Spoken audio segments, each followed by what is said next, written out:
حاتم تائی کی بیٹی قیدی ہو کے آئی تھی اور مسلمان مجاہدین نے اس کے علاقے پر حملہ کیا تو وہ قیدیوں کے ساتھ آئی. حضور علیہ السلام نے اسے آزاد کر دیا. واپس گئی اپنے بھائی عدی بن حاتم سے جا کے کہنے لگی جس سے میں مل کے آئی ہوں وہ بادشاہ نہیں، وہ اللہ کے نبی ہیں صلی اللہ تعالی علیہ وسلم.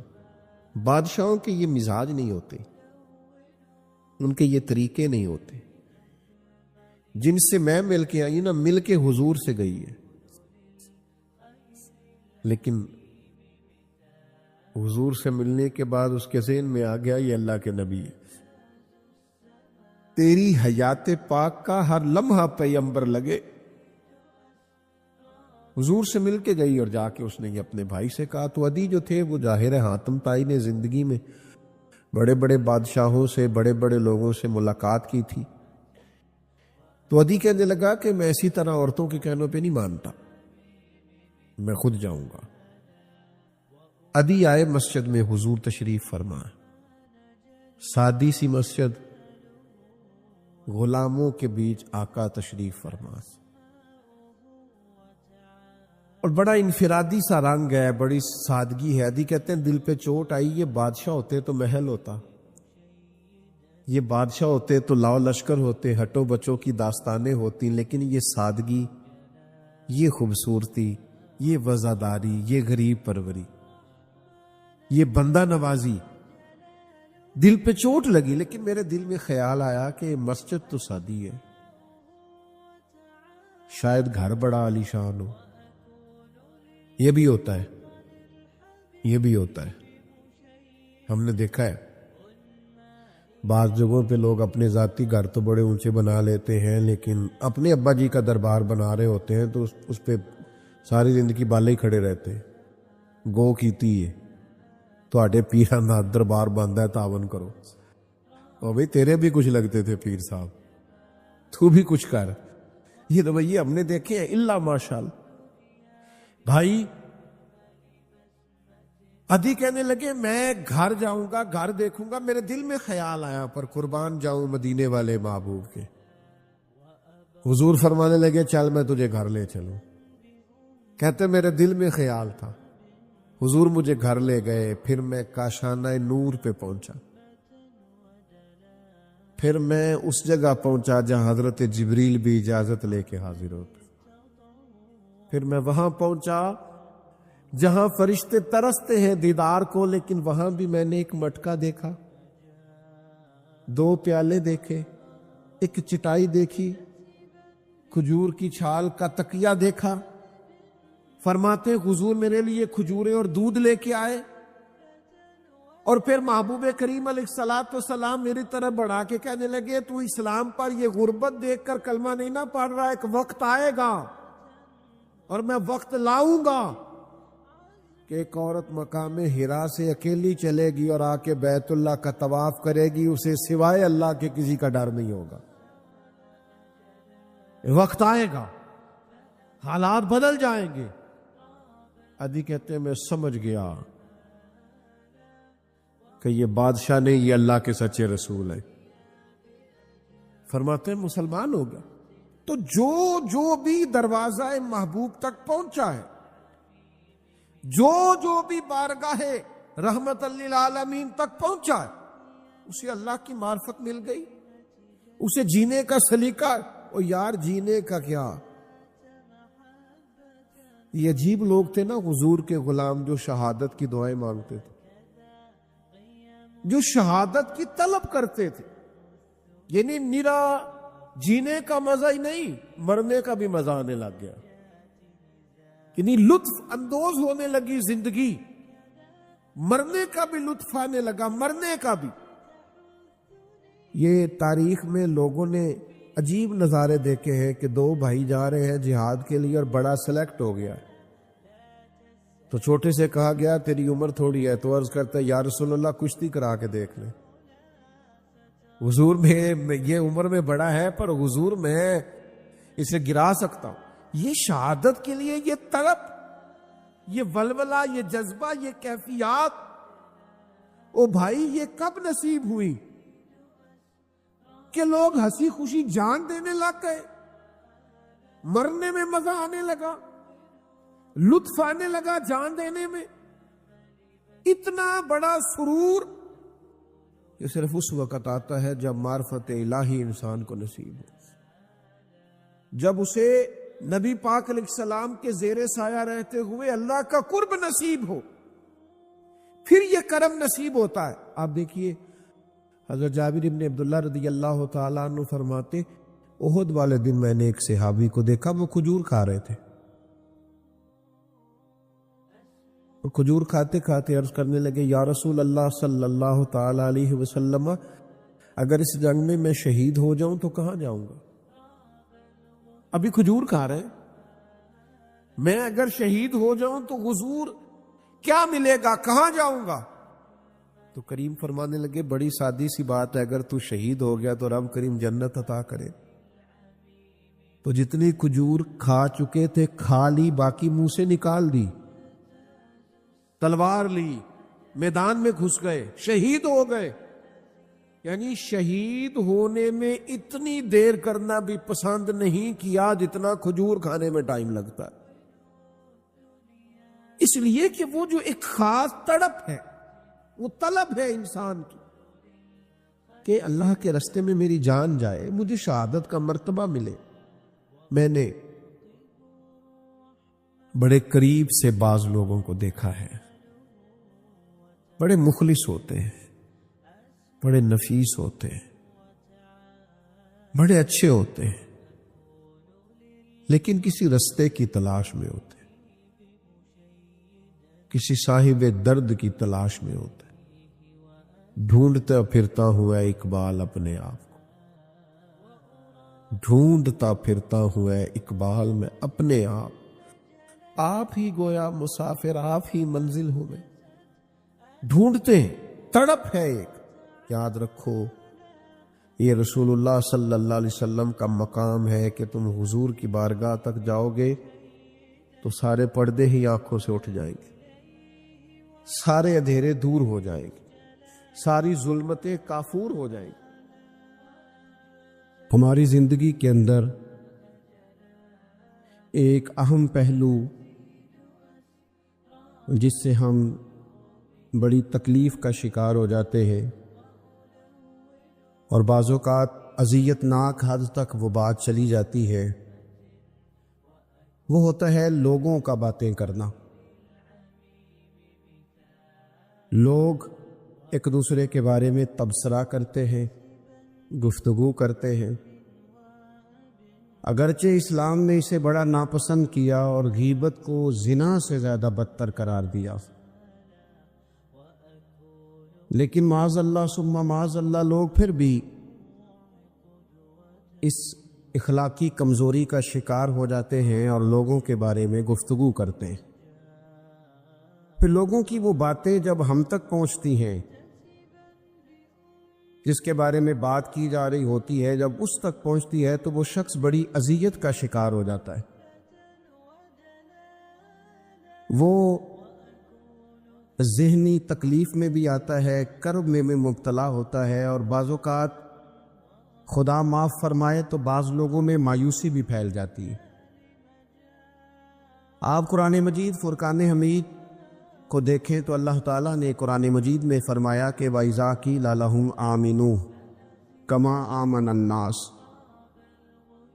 جب منافقین سے کہا جائے کہ اس طرح ایمان لاؤ جس طرح کے باقی لوگ ایمان لائے ہیں، یعنی صحابہ کرام، قالوا تو وہ کہتے ہیں انؤمن کما آمن السفہاء، ہم اس طرح ایمان لے ہیں جس طرح معاذ اللہ یہ بیوقوف ایمان لائے، ان کی طرح ایمان لے ہیں۔ الا انہم هم السفہاء، اللہ فرماتے ہیں خبردار ہو جاؤ یہی بیوقوف ہیں، ولکن لا یعلمون، لیکن یہ جانتے نہیں، انہیں اس بات کی خبر ان لوگوں کو جو کائنات کے بہترین لوگ ہیں زمین پر، انبیاء کے بعد صحابہ، ان کو لوگوں نے بیوقوف کہہ دیا، باتیں کر دی۔ آپ قرآن مجید دیکھیے سورہ قلم کے اندر اللہ تبارک و تعالی نے اس بات کا بھی جواب ارشاد فرمایا ہے جب لوگوں نے کہا تھا کہ معاذ اللہ حضور تو مجنون ہے، تو اللہ نے فرمایا محبوب آپ رب کے فضل سے مجنون نہیں ہیں، بلکہ اللہ نے آپ کو خلق عظیم کا مالک بنایا ہے۔ وَإِنَّكَ لَعَلَىٰ خُلُقٍ عَظِيمٍ۔ لوگ بات کرتے ہیں اور کر جاتے ہیں اور شوق رکھتے ہیں تبصرہ کرنے کا، تو میں نے بہت سارے لوگ ایسے زندگی میں دیکھے ہیں جو لوگوں کی باتوں کی وجہ سے اذیت میں آ گئے، تکلیف کا شکار ہو گئے، اور میں اور آپ تو کسی کھاتے میں نہیں۔ حضرت ابوبکر صدیق رضی اللہ تعالیٰ عنہ جیسے لوگ، افضل البشر بعد الانبیاء بالتحقیق حضرت صدیق اکبر، آپ قرآن مجید 30ویں پارے کی تلاوت میں یہ بات دیکھیں گے کہ جب حضرت ابوبکر صدیق نے غریب غلاموں کو خرید کر آزاد کرنا شروع کیا، حضرت بلال حبشی کو، حضرت عامر بن فہیرہ کو اور کچھ غلاموں کو خرید کر آزاد کیا، تو لوگ کہنے لگے کہ یہ بلال نے کبھی کوئی احسان کیا ہوگا ابو بکر پر، تبھی تو خرید کے آزاد کیا ہے، ورنہ کیا ضرورت تھی اتنے پیسے لگانے کی، کوئی تو بات ہوگی۔ اللہ تعالیٰ نے اس کا بھی قرآن مجید میں اعلان فرمایا ابو بکر نے جو کیا ہے رب کی رضا کے لیے کیا ہے۔ تو گفتگو کرنا، بات کرنا لوگوں کا اتنا یہ خطرناک مزاج ہے، ایک جملہ کہہ کہ لوگ سائڈ پہ ہو جاتے ہیں، بندہ بیچارہ ساری رات تڑپتا رہتا ہے، ایک فکرے کا تبصرہ کر کے لوگ کونے میں چھپ جاتے، اور کسی آدمی کے لیے وہ اسے سولی پہ لٹکا جاتے، اپنی زبان کے تیروں سے لوگ پریشان کرتے۔ پہلے تو اللہ سے یہ معافی مانگے کہ رب اس جرم سے ہمیں محفوظ فرمائے، اور اب تو لوگوں کی زبانیں اتنی لمبی ہو گئیں کہ وہ صحابہ تک چلی گئی ہیں، اہل بیت نبوت تک چلی گئی۔ تبصروں کے شوق میں لوگوں نے یہ دیکھا ہی نہیں کہ میری حیثیت کیا ہے اور میں بات کس کی کر رہا ہوں، میری اوقات کیا ہے اور میں تبصرہ کس پہ کر رہا ہوں۔ بے باک ہونا اور بات ہے اور بدتمیز ہونا، ان دونوں میں فرق ہوتا ہے۔ تو میرے عزیز، ایک تو اس سے پرہیز کریں، اور کہیں گے اب ہوتا کیا ہے، ہم اس کا نفسیاتی اثر لیتے ہیں، ہم اس کا اثر لیتے ہیں۔ میں اکثر کہتا ہوں سارے لوگ ہی کانوں کے کچے ہوتے ہیں، کچھ تھوڑے زیادہ ہوتے ہیں، کچھ تھوڑے کم ہوتے ہیں، اور بعض لوگ کہتے ہیں اتنے لوگ فلانے بندے کی بات مانتے، تو میں نے کہا دنیا میں تو آج بھی کافر زیادہ ہیں، کافر زیادہ ہیں، شیطان کے پیروکار آج بھی، تو زیادہ ہونا کوئی آپ کی دلیل ہے ہمیشہ؟ یہ کیا بات ہوئی کہ فلانے کی اتنے لوگ بات مانتے؟ یہاں تو میں نے یہ دیکھا ہے اس معاشرے میں کہ جھوٹے سے جھوٹا آدمی، اس کے بھی فالور ہوتے ہیں، دغے باز سے دغے باز بندہ، اس کے بھی گویوں کے فالور، اداکاروں کے فالور، فلانے کے فالور۔ اس کا یہ تو بھئی انسان کا مزاج ہے، ہر بندہ کانوں کا کچا ہے، کوئی تھوڑا زیادہ کچا ہے، کوئی تھوڑا کم کچا ہے، تو باتیں تو ہوگی، لوگ منہ میں زبان رکھتے ہیں تو گفتگو تو کریں گے۔ اب یہ اثر لینے والے پہ ہے کہ وہ اس کا اثر کس طرح کا لیتا ہے۔ ہمارے ہاں بڑے بڑے سمجھدار لوگ نفسیاتی ہو جاتے ہیں، بڑی بڑی سمجھدار خواتین نفسیاتی ہو جاتی ہیں، میری ساس باتیں کرتی ہے، میری نند باتیں کرتی ہے، مجھے فلانا باتیں کرتا ہے، مجھے فلانا۔ بھائی باتیں، جس کے منہ میں زبان ہے اس نے بات تو کرنی ہے۔ اب آپ نے کیوں یہ دعویٰ کر لیا ہے کہ آپ اتنے اونچے چلے جائیں کہ آپ کو بات ہی کوئی نہ کرے؟ کیا حرج ہے اس میں؟ اگر کوئی آپ کو بات کر دے تو کیا ہے، ہم کسی نے کر لی تو پھر کیا ہوا؟ اس کا اتنا اثر قبول کرنا کہ ساری رات سونا ہی نہ، پریشان ہو جانا۔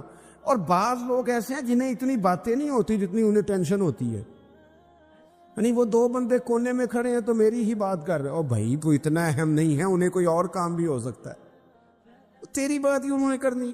بلا وجہ لوگ سمجھتے ہیں کہ میں بڑا اہم آدمی ہوں، وہاں بھی مجھ پہ تبصرہ ہو رہا ہے، یہاں بھی ہو رہا ہے۔ اس پہلو سے باہر آئیں، اس کمپلیکس سے نکل آئیں۔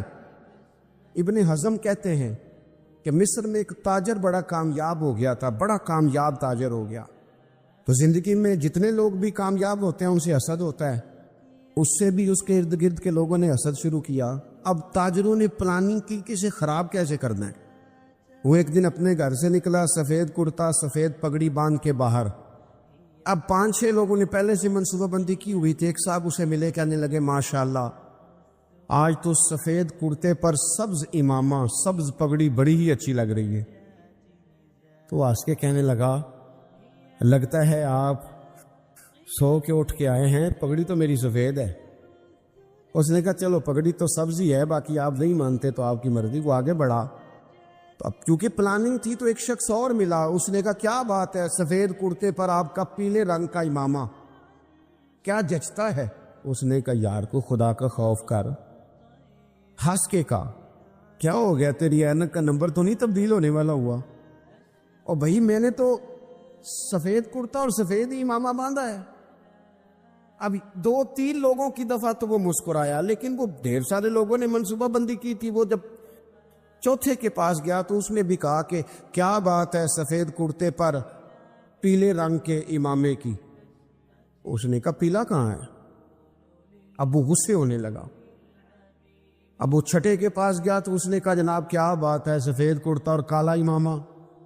اب وہ غصے میں اتنا باولا ہوا کہ پہلے ہنسا پھر رویا، پھر اسے سمجھ نہ آئی کہ دکان کا تالا کس چابی سے میں نے کھولنا ہے. بس وہ شام ہوئی تو اس بیچارے کو بچوں نے روڑے مارنے شروع کر دیے. وہ اتنی تکلیف میں آ گیا کہ لوگ اسے پاگل کہنے لگے. کیوں؟ اس لیے کہ لوگ منصوبہ بند، افواہ تھی نا کہ میری طبیعت خراب ہے، تو لوگوں نے حال پوچھ کر بیمار کر دیا. لوگوں کی باتیں، لوگوں کے تبصرے، لوگوں کے کومنٹس. بولے امام شافعی فرمانے لگے لوگوں کی باتیں پتھروں کی طرح ہوتی ہیں، یہ روڑوں کی طرح ہوتی ہیں. اگر انہیں کمر کے اوپر رکھ لو گے نا تو یہ تمہاری کمر توڑ دیں گی، اور اگر تم ان کو اپنے پیروں کے نیچے رکھ لو گے تو تمہارا قد اونچا ہو جائے گا. بس دنیا میں وہ لوگ پریشان ہوتے ہیں جو لوگوں کی باتوں کو کندھوں پر سوار کر لیتے، جو پیروں کے نیچے رکھے، جو پاؤں کے نیچے رکھے ان کا قد. وہ پرانے زمانے میں نا عارف رومی رحمۃ اللہ علیہ فرماتے ہیں کہ ایک گائے گر گئی تھی کنویں کے اندر. تو اب وہ لوگ اس کو نکال تو نہیں سکتے تھے، تو انہوں نے اس طرح کیا کہ مٹی ڈالنی شروع کر دی کہ اب بدبو آئے گی، پریشانی ہوگی، تو اس کو بند کر دیتے ہیں اندر ہی کنویں کو. کنواں نئی جگہ پہ کھود لیتے. انہوں نے جب اس کے اندر مٹی ڈالی نا تو وہ گائیں جو تھی وہ مٹی جھاڑ کے تو مٹی کے اوپر آ گئی. انہوں نے پھر مٹی ڈالی تو وہ تھوڑی اور اوپر آ گئی، اور مٹی ڈالی تو اور وہ مٹی ڈالتے گئے اور گائیں وہاں سے کنویں سے باہر آ گئی. لوگوں نے دفن کرنا چاہا، وہ باہر نکل آئی. او میرے بھائی، لوگ بھی اپنی باتوں میں دفن کرنا چاہتے ہیں، لیکن یاد رکھنا جو چمکنے والے تھے وہ چمکتے ہی رہے. جن کو اللہ نے عزت دی تھی ان کی گھٹائی کوئی نہیں سکا. اتنی لمبی زبانیں کھول کے لوگوں نے صحابہ کے بارے میں باتیں کی. باتیں ہو رہی ہیں، لوگ جن کو دبانا چاہتے تھے. آج نہیں صوفیاء کی مخالفت شروع ہوئی، ان کے زمانے میں بھی ہوئی. ان کے دور میں ان کے خلاف کتابیں لکھی گئیں. لکھنے والے خدا جانے کہاں ہیں، اور داتا صاحب ہو رہی ہے، خواجہ صاحب ہو رہی ہے. حضور غوث اعظم کے ان کے زمانے میں بھی ایسا نہیں ہوا کہ بڑی خوشی سے لوگوں نے آگے بڑھ کے پھول ڈالے ہوں. ان کے دور میں باقاعدہ جتھے تیار ہوئے، جتھے، اور پورا کام کیا گیا. اور ویسے بھی اگر کوئی شخص آپ کا مخالف ہی نہیں ہے تو پھر آپ کو چمکنے کا مزہ کیسے آئے گا؟ کوئی تو مخالف ہو نا، کوئی تو ہو نا جو کوئی بات کرے. دیکھیں نا، اگر اندھیرا نہ ہو، رات نہ ہو، تو بلب کی کوئی اہمیت رہ جائے گی؟ یہ چمکتا ہی تب ہے جب اندھیرا زیادہ ہوتا ہے. ہم کہتے ہیں اندھیرا ہو گیا، بھائی تجھے چمکنے کا موقع دیا ہے اندھیرے نے، تجھے اس نے عروج دیا. تم دیے باد مخالف سے نہ گھبرا اے عقاب، یہ تو چلتی ہے تجھے اونچا اڑانے کے لیے. تو باتوں سے پریشان نہ ہوں. میں نے کہا کہ اگر آپ باتوں کا پہاڑ بنا کے اوپر سوار ہو جائیں گے نا تو قد اونچا کریں گی باتیں. جو بندہ ڈسکس ہونے لگ جاتا ہے وہی تو مشہور ہوتا ہے، اسی کی تو بات ہوتی ہے. دیکھیں کیا ہوتا تھا بھلا مکے میں. کوئی بندہ باہر سے آتا تو ابو جہل اسے کھڑا کر کے کہتا حضور کے پاس نہ جانا، تو کہتا پتہ تو کروں بھلا نبی پاک کے پاس کیا ہے، پتہ تو کروں بھلا حضور کے پاس کیا ہے۔ تو جن سے تعارف نہیں ہونا تھا وہ بھی تعارف کرا رہے تھے رسول پاک کا۔ تو اس لیے باتوں سے گھبرا جانا، ہاں ایک بات ہمیں کتاب و سنت میں ملتی ہے، اس پر ضرور غور کریں، تہمت والی جگہ سے بچیں، تہمت کا موقع نہ دیں۔ مطلب بلا وجہ ہی اپنے لیے بحث کا دروازہ کھولنا یہ درست نہیں ہے۔ اپنے لیے ہم نہ دروازے کھول لیتے ہیں بحث کے، مفت کی بحث ہو رہی ہے، فلانا بھی ڈسکس کر رہا ہے۔ کچھ چیزیں ایسی ہوتی ہیں جو سب کی سمجھ کی نہیں ہوتی، وہ سب کے سامنے ڈسکس کرنا ضروری نہیں ہوتا۔ حضرت سیدنا ابو ہریرہ رضی اللہ تعالیٰ عنہ فرمایا کرتے تھے، مجھے نبی پاک علیہ السلام نے علم کی 2 تھیلیاں دی ہیں، میں نے ایک کھولی ہے تمہارے سامنے، ایک کھولی ہے، دوسری نہیں کھولوں گا۔ اس لیے کہ ہر بندے کو بات اس کے ظرف کے مطابق کرنی چاہیے، تو موقع نہ دے۔ نبی پاک صلی اللہ علیہ وسلم نے فرمایا اس بندے نے اپنی، یہ بخاری میں موجود ہے، فرمایا اس نے اپنی عزت اور اپنی جان کو محفوظ کر لیا جو فتنے والی جگہ سے بچ گیا۔ جہاں تہمت لگ سکتی ہے اس جگہ سے بچیں، جان بوجھ کے لوگوں کو موقع نہ دیں باتیں کرنے کا، جان بوجھ کے موقع نہ دیں۔ جامع ترمذی کے اندر حدیث موجود ہے، حضرت سیدنا عمر فاروق رضی اللہ تعالیٰ عنہ نے ایک موقع پر اجازت مانگی تھی نبی پاک صلی اللہ علیہ وسلم سے، عرض کیا یا رسول اللہ صلی اللہ علیہ وسلم مجھے آپ اجازت دے دیں، میں عبداللہ بن ابی سلول کی گردن اڑا دوں، یہ منافق بار بار آڑے آتا ہے، بار بار تکلیف دیتا ہے، آپ مجھے اجازت دیں میں اسے قتل کر دوں۔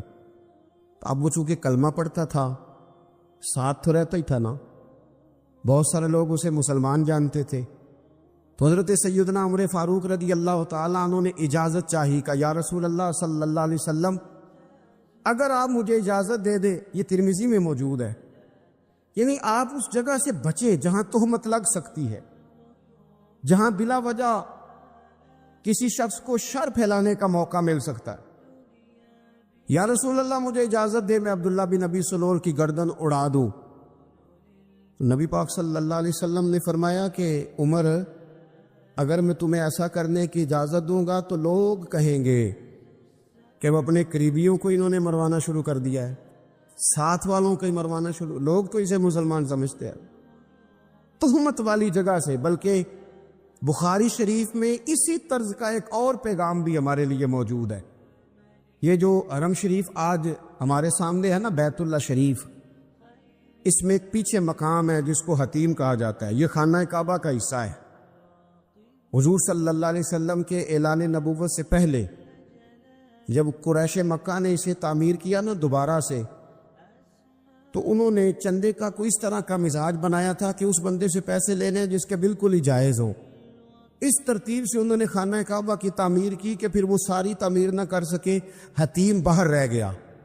تو نبی پاک صلی اللہ علیہ وسلم نے ایک دن فرمایا، بخاری میں موجود ہے، حضور فرمانے لگے عائشہ اگر تمہاری قوم جاہلیت کے قریب نہ ہوتی، کیونکہ ابھی قریب قریب جاہلیت چھوٹی ہے نا، ابھی لوگوں نے کلمہ پڑھنا شروع کیا ہے، فرمایا اگر یہ جاہلیت کے قریب نہ ہوتے تو میں کعبے کو انہی بنیادوں پر دوبارہ بنا دیتا جن بنیادوں پر حضرت ابراہیم علیہ السلام نے بنایا تھا۔ لیکن چونکہ یہ جاہلیت کے قریب ہیں، ان کی سمجھ میں چیز نہیں آئے گی، یہ شک میں پڑ جائیں گے، پریشان ہو جائیں گے، لہذا میں یہ کام نہیں کرتا۔ بہت ساری چیزیں ایسی ہیں کہ جن کی وجہ سے بعض سادہ لوگ ابہام کا شکار ہوتے ہیں، ابہام کا۔ ہمارے علماء نے اس طرح کیا کہ بڑے طے کر کے عقائد کے عنوانات امت تک پہنچائے۔ ہر آدمی ہر شعبے کا اسپیشلسٹ نہیں ہوتا، بہت ساری لوگ باتیں مریض کے سامنے کرنے والی نہیں ہوتی، وہ صرف لواحقین کو بتانے والی ہوتی۔ پھر کچھ لوگ اور آئے جنہوں نے کہا کہ ہم تو ایفیشنسی دکھائیں گے، کچھ خاص ہر بات کھول کر لوگوں کے سامنے رکھیں گے۔ اس کا نقصان پھر یہ ہوتا ہے کہ سادہ لوگ مشکلات کا شکار ہوتے ہیں، وہ پھر جب کہتے ہیں ہر چیز ڈسکس کر لینی چاہیے تو پھر باتیں دور نکل جاتی ہیں۔ پھر لوگوں نے انبیاء کرام علیہم السلام کی اجتہادی خطاؤں کو ڈسکس کرنا شروع کیا۔ ربنا ظلمنا انفسنا، اگر حضرت آدم یہ لفظ کہیں تو ان کے لیے تو ٹھیک ہے، لیکن اگر کوئی غلام اور امتی اور بیٹا اٹھ کے یہ لفظ کہے تو اس کے لیے ٹھیک نہیں ہے۔